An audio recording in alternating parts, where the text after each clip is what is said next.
یا الله ته مولا د دغې ظالمې غریبۍ نه پناه راکړې، ځکه چې د دغې غریبۍ د لاسه انسان په خپلو خپلوانو کې پردی کاته شي.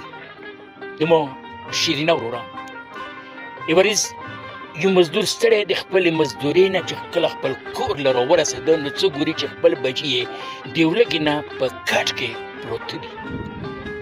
نو د مزدور له چې کومه مزدوري میلاو شوې وه، نو هغه سیده لاړ دوکان له و دوکاندار له یې چې د دې مولا دغه سودا راکړه. نو دوکاندار چې کله هغه ټوله سودا راغونډه کړه، و دله یې ویر کړه، و حساب یې ولګاوه، نو د هغه پیسو کې 10 روپۍ زیاتې راتلې. نو دغه مزدور ورته یایي چې نورې خو د ما سره نشته دي.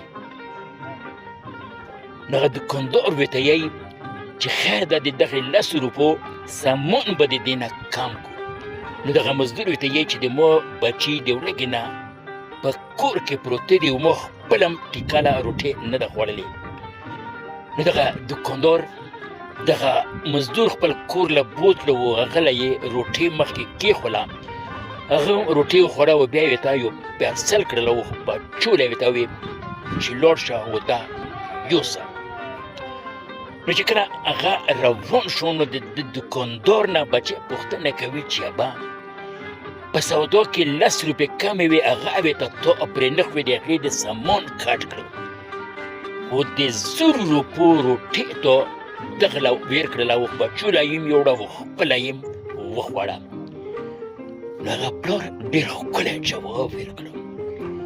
پلار ورته وایي چې بچیه په دوکاندارۍ کې ښېګړه مه کوه او په ښېګړې کې بیا دوکانداري مه کوه. د خپل ځان خلاصېدو ډېره مهرباني، خوشحاله اوسه.